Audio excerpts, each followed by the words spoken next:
اللهم صل وسلم وبارك على سيدنا محمد وعلى اله وصحبه اجمعين. ازيكم؟ عاملين ايه؟ رب تكونوا بخير وفي احسن حال. فيديو جديد ويوم جديد وروتين جديد، وانا طبعا مش مسؤولة عن اللي هيحصل بعد الفيديو ده. يلا بينا بقى كده ايه، نقوم نتشجع مع بعض ونخلص كل اللي ورانا. بس قبل اي حاجة ما تنسيش تحط اللايك الجميل للفيديو، وكمان ما تنسيش تشتركي في القناة لو لسه مش مشتركة عشان يوصلك كل فيديو جديد انا بنزله. ويلا بينا بقى ايه، نشوف اللي هيحصل هنا.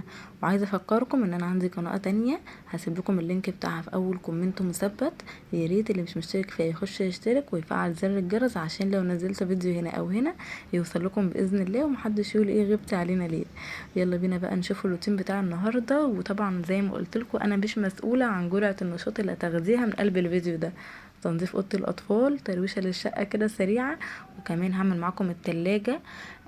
طبعا بما اننا خلصنا المطبخ فلازم نخش كمان على التلاجة. هي مش موجودة جوه المطبخ بس ايه، من اساسيات المطبخ يعني، فلازم بقى كمان نعملها ونملاها بقى ايه مع بعض. ان شاء الله هجيب كمان شوية مشتريات، تابعوا الفيديو للاخر عشان يوصل لكم كل معلومة في قلب الفيديو، لان هقول لكم المشتريات بالاسعار عشان تستفادي منها. وكمان نملى بقى التلاجة مع بعض كده في اخر الفيديو. فيلا بينا بقى ايه، الفيديو النهارده كده تحفة جدا. هتقومي تخلصي كل اللي وراكي زي ما قلتلك. بدأت بأوضة الأطفال ليه؟ بدأت بأوضة الأطفال عشان النهاردة عندنا درس، فما فيش وقت بقى خالص للدلع. يلا بينا بقى ايه، نقوم نخلص كل اللي ورانا. طلعت بقى ملايات السرير زي ما انتوا شفتوا معايا كده، وقلت بقى اغير ملايات السرير عشان بقى لي شويه كده ما غيرتهوش. طلعت بقى اللون الاصفر ده، بحب الملايات الصفرا دي قوي والله، مش عارفه ليه. بس اكتر لون ملايه بتاع اوضه الاطفال هنا بيشدني كده، اللي هو الملايات الصفرا دي، بحسها بتفتح الاوضه كده. غيرت بقى، فرشت التاني وفرشت كمان السرير ده. فاضل بقى احط المخدات بتاعته وكده الحمد لله. بصراحة مش همسح لان انا طلع عيني في المطبخ، حرفيا طلع عيني، فمش همسح حاجة يعني. النهاردة كده هنقضيها كده بقى يعني، هكنس بس. هنا بس في قشر يستفندي تقريبا وموز مكان استاذة لوسيندا يعني. محمد عمال يقول لها حطي جنبك حطي جنبك، في دماغه ان في سله هنا، من هم السله اصلا خدوها وعملوها باسكت للمكعبات، فهم عاملين يرموا هنا على اساس ان السله تحت جنب السرير على طول. بس كده بقى الاوضه خلاص خلصت، هكنس بس على طول ويبقى كده الحمد لله. قولي لي رايكم بقى في طقم الملايات ده، وانتوا حابينه زيي ولا لا؟ قولوا لي. هشغل بقى المكنسه وامشي كده على السجاد. بص الاوضه دي اصلا يعني ما بقتش تتبهدل قوي زي الاول، لان الجو بقى ساقعه وبقوا يلعبوا اكتر في اوضه النوم. اوضه النوم هي اللي بقت على طول تتبهدل. فهنا بقى كده خلصت بسرعه زي ما انتوا شايفين. همشي بقى كده بالمكنسه وخلاص على كده. كده بص الاوضه بقى من اول باب الاوضه تحفه، ما فيهاش اي حاجه خلاص كده اكنها. بص لو قلت لكم انا مسحتها هتصدقوني من كتر النظافه اللي هي فيها يعني. طبعا المرايه ايه، الستاره كنا مغيرينها مع بعض، وحتى كمان الستاره نظيفه. طبعا لوسيندا هي لسه مش نظيفه بص شعرها عامل ازاي. لسه بقى طلع لهم هدوم ونخش ايه ناخد دش كده، ويقعدوا بقى يراجعوا شويه قبل ما المس تيجي.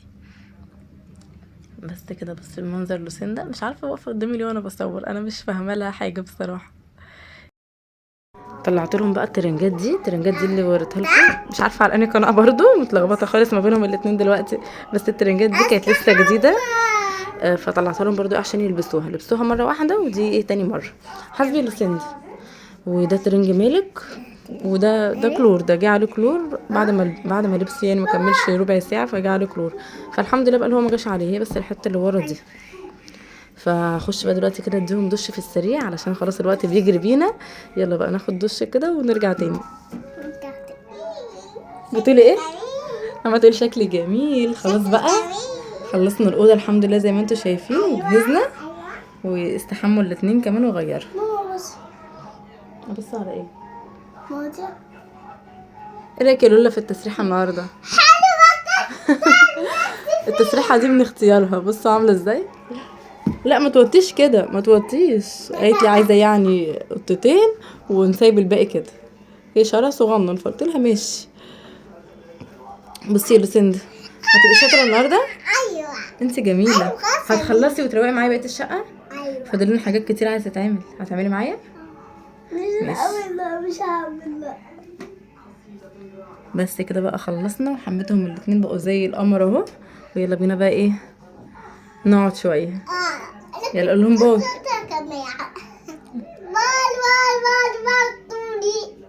شايفين انا كتير القمر بتاعي ده. حتى كتير ونصرف ماشي. يلا باي. خلصت بقى كده الاوضه، وكمان حميت العيال زي ما انتم ما شفتوا، وسبتهم بقى كده يقعدوا يراجعوا كده مع نفسهم الكلمات لحد ما اخلص التلاجة كده في السريع، علشان عايزه انزل بقى كده اجيب شويه طلبات، لان التلاجة عندي يعني شبه فاضيه كده، فقلت انزل نملى جزء كده لحد ما انزل السوق يعني، واجيب بقى كل الحاجات اللي ناقصاني. فبصوا بقى منظرها يعني بقى مش طبيعي مش طبيعي، انا بحب اسيبها للمرحله دي عشان اصور معاكم كده فيديو واقوم اشجعكم. يلا بينا كده نقوم نتشجع مع بعض. بصراحة هو كان غصب عني، كنت ملهية الفترة اللي فاتت كده في تنظيفات الشقة من بره والمطبخ كمان زي ما انتوا شفتوا معايا الفيديو اللي فات. قلت خلي التلاجة كده اخر حاجة اما كمان تفضي، يعني كنت مستنية الصراحة اخلص كل اللي فيها علشان ما اقعدش بقى افضي واملى افضي واملى، لا تبقى خلاص كده ما افضيش منها حاجات كتير يعني، وانضفها بقى وارجع بقى املاها كده خضار جديد يعني ولسه طازه. بص بقى انا مسكتها كده دعكتها من جوه بالليفه دي زي ما انتوا شايفين. هعيد بقى على الجزء اللي انا ما عملتهوش ده بينزل منه ميه، فعشان كده عامل اصفرار كده، مش عارفه بصراحه ليه، فمش عارفه يعني ايه سبب نزول الميه دي. مسكتها كده بص رجعتها يعني فله كده، رجعتها كانها عروسه جديده يعني. فبس كده بقى. يلا قومي بقى كده، لو تلاجتك مش نظيفه كده زي تلاجتي فقومي بقى كده فضي كل اللي فيها كده واغسليها غسله محترمه، ما تكسليش ما تكسليش زيي وتقولي لما تخلص الحاجه اللي جواها عشان اجيب حاجه جديده، صدقيني هتكسلي. يلا الفيديو ده بقى جالك لحد عندي كده عشان يشجعك. بصوا كمان بقى الفريزر كمان هو كمان اديته دعكه محترمه كده، وجبت بقى كده حته قماشه يعني او فوطه بتاعه مطبخ، وعملت بقى بالفوطه. اوعوا تدلقوا في التلاجة ميه يا جماعه، بشوف ناس بتعمل كده هتبوظوها. قمت بقى ماسحه كل الصابون اللي فيها ونشفتها كده زي ما انتوا شايفين. دخلت بقى في التوقيت ده كده خدت الرفوف كلها بصراحه وعلى الحمام، مرضتش اعمل في المطبخ عشان ما بهدلش الدنيا، فدخلت بقى كده على الحمام غسلتها كده غسله محترمه وسبتها تتصفى هنا. بص انا عندي اللي هما بتوع باب التلاجة دي، الرفوف الصغننه دي عندي 2 مكسورين مش عارفه اجيبهم منين، عايزه اغيرهم علشان شكلهم بصراحه بقى بايخ يعني، فعايزه اغيرهم. خلاص بقى سبت الارفف كلها تتصفى ورجعتها كمان على التلاجة كده. بص منظرها يعني ولا احسن من كده. رجعت كمان بقى المفارش دي، ودي كمان كنت غسلتها كده بشوية صابون مواعين ورجعتها تاني، بصراحة يعني حلوة مش عايزة تتغير ولا حاجة. فقلت بقى على رمضان ان شاء الله نبقى نغيرها مع بعض باذن الله، بقى نعمل كده تنظيفات رمضان سوا ونشجع بعض برضو، ونجيب بقى مشتريات رمضان بقى اللي بنستناها من التلاجة. وهنا كمان رجعت المفارش دي بصراحة، فاكرين دي بتاعت رمضان اللي انا قصيتها وحطيتها هنا، بصراحة بتحميهم جدا.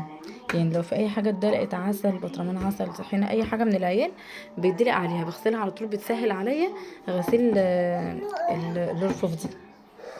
بس والفريزر كمان خلاص اهو فضي، مش فضي من الحاجات، في عندي شويه حاجات على فكره متخزنه من السنه اللي فاتت من رمضان، هحاول بقى اخلصها الايام دي علشان نبدا في التخزينات الجديده بتاعت رمضان الجاي باذن الله. كل سنه وانتم طيبين. تعالوا بقى نرجع الحاجه تاني. بص انا عندي لسه عايزه الحق اشغل التلاجة بسرعه علشان الحاجه خلاص هتفك مني، كنت متاخره في موضوع التلاجة بسبب كده، كنت عايزه اخلص الحاجات دي الاول بس لسه فيها تلج اهو، عايزه الحق بقى ارجعهم بسرعه. عندي كمان مش هتتخيلوا عندي بصي هو خلاص خلص من السوق وطلع تاني وانا لسه موجوده عندي القلقاس. القلقاس يا جماعه لسه موجود، بس احنا ملناش فيه قوي بصراحه، انا ما كنتش عامله كتير، انا بس اللي بحبه لان ما بيحبوش ولا محمد، فما كنتش عامله كتير، كنت عامله مش عارفه كيسين او 3 حاجه زي كده. فاضل عندي كيس واحد. عندي كمان عجوه برضو من رمضان اللي فات، صراحة مش عارفة اعمل بيها انا الكبة عندي بالشغالة وعايزة طبعا تتفرم عشان لو ادخلها في معجنات او حاجة، وانا الكبة عندي بالشغالة فعشان كده ركنيها، مثيري هحتاجها يعني. عندي كمان طماطم، طبعا دي مش من رمضان اللي فات ولا حاجة، دي كنت لسه عاملاها معاكم قريب من شهرين تقريبا. وعندي كمان فاصوليا تاني بس صغير، هاتي يا لولا. ده كمان اللهم صل على النبي، ده كمان برضو لسه عاملاه قريب مش من بدري. هاتي يا لولا يلا، هاتي السبانخ دي. عندي كمان سبانخ ودي اللي انا لسه عاملاها برضو مش من بدري ولا حاجه، حطها في الطبق ده. بصوا التلج بدأ يفك من على الحاجه خلاص. هرجع بقى بقيه الحاجه مكانها واوريكم في الاخر، بس كده خلاص التلاجة خلصت. انا لسه ما عنديش خضار قوي يعني، لسه هنزل السوق باذن الله النهارده اجيب بقى طلبات وكده ونملى التلاجة مع بعض. بس كده بقى زي ما انتوا شايفين رجعت كل الحاجات اللي كانت عندي، طبعا معظمها ادويه ملناش دعوه بيها. رجعت كمان بطرمان الجبنه القديمه، وكان في ازازه ميه معدنيه وعندي بقى شويه فاكهه موز وكده برضو رجعته. فبس كده بقى بصوا قفلت التلاجة وهسيبها بقى العيال يخلصوا درس، وبعد كده انزل كده ايه اجيب شويه طلبات كده بقى ايه ناقصاني. بس كده بقى منظر التلاجة كمان من بره يا جماعه اهم حاجه من بره لازم تعملوها، اوعوا تنسوا الحته دي، يعني ما تعملوش من جوه وتسيبوا من بره، ده اهم حاجه. من بره بقى ومن فوق التلاجة كده، ودلعوها بقى من الجنب وكل ده يعني. ظبطوا كده دنيتكم. يلا بقى بينا نشوف جبنا ايه. لسه جايه بقى حالا كده من السوق، زي ما قلت لكم عملت التلاجة اهي، لسه الكلام ده كله النهارده طازه كده. جبت بقى شويه حاجات كده احطها في التلاجة. جبنا سمك وجبنا مكرونه قلم عشان عايزين نعمل بشاميل، بقالنا كتير قوي ما كلناش بشاميل. وجبنا كمان اللهم صل على النبي اجنحه. بصوا انا مش هفرد الحاجه بصراحه النهارده عشان تعبانه قوي مش قادره. الثانيه لوسندا فهحطه على طول على التلاجة. جبنا كمان خيار. جبنا خيار. الخيار ده يا جماعه الكيلو ونص ب10، والكبير ده شويه الكيلو ب5. مش عارفه لقيت نفسي لقيت 2 كيلو من ده ب10 وجبت كيلو ونص من ده. قلت بصراحه اشوف الكبير ده حلو ولا لا يعني. وجبت كمان كيلو فلفل. الفلفل الكيلو منه ب10 حلو قوي. بصوا ناشف كده وماسك نفسه ب10. لما بروح السوق والله بجيبه ب20 وب15 والكلام ده، بس جبته بقى من حد هنا يعني من الناس هنا جنبنا وكده، جبته ب10. حسبي رسيم ده تعالي بعيد عن التلاجة. جبت كمان كيلو بانيه، عملته على نصين كده عشان هعمل نص، والنص التاني هقطعه ايه شاورما يعني اللهم صل على النبي اسمها ايه للبشاميل. يلا بينا بقى نحط الحاجات دي في التلاجة. هاتي يا ده المنظمات. هاتي المنظم ده. جبنا كمان طماطم. هاتي المنظم ده. تعالوا ايه نجهز كده مع بعض. تعالي لوسندا ساعديني هنا، الموضوع صعب عشان بصور بايد وبعمل بايد تانية. هنحط الطماطم هنا.